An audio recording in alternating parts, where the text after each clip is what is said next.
এই মুহূৰ্তত time of আছামৰ দৰ্শকসকলক দিবলৈ লৈছোঁ এক গুৰুত্বপূৰ্ণ খবৰ। মৰিয়নিৰ গান্ধীনগৰত ভয়ংকৰ অগ্নিকাণ্ডৰ ঘটনা সংঘটিত হৈছে।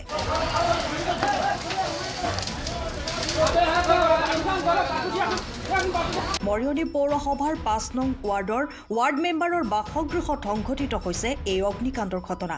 অগ্নিকাণ্ডৰ ফলত এটা বাসগৃহ সম্পূৰ্ণৰূপে ভস্মীভূত হয়। অগ্নিকাণ্ডৰ বাবে কেইবা লক্ষ টকাৰ সা সামগ্ৰী জুইত জাহ যায়। ৩খন অগ্নি নিৰ্বাপক বাহিনীৰ বাহন আহি ইতিমধ্যে জুই নিয়ন্ত্ৰণ কৰিছে। অগ্নিকাণ্ডৰ সূত্ৰপাতৰ কাৰণ বৰ্তমানেও জানিব পৰা হোৱা নাই। পুনৰ জনাই আছো এই মুহূৰ্তৰ গুৰুত্বপূৰ্ণ খবৰ। মৰিয়নিৰ গান্ধীনগৰত ভয়ংকৰ অগ্নিকাণ্ডৰ ঘটনা সংঘটিত হৈছে। মৰিয়নি পৌৰসভাৰ ৫ নং ৱাৰ্ডৰ ৱাৰ্ড মেম্বাৰৰ বাসগৃহত সংঘটিত হৈছে এই অগ্নিকাণ্ডৰ ঘটনা। অগ্নিকাণ্ডৰ ফলত এটা বাসগৃহ সম্পূৰ্ণৰূপে ভস্মীভূত হয়। লগতে জুইত জাহ যায় কেইবা লক্ষ টকাৰ সা সামগ্ৰী। ৩খন অগ্নি নিৰ্বাপক বাহিনীৰ বাহন আহি ইতিমধ্যে জুই নিয়ন্ত্ৰণ কৰে।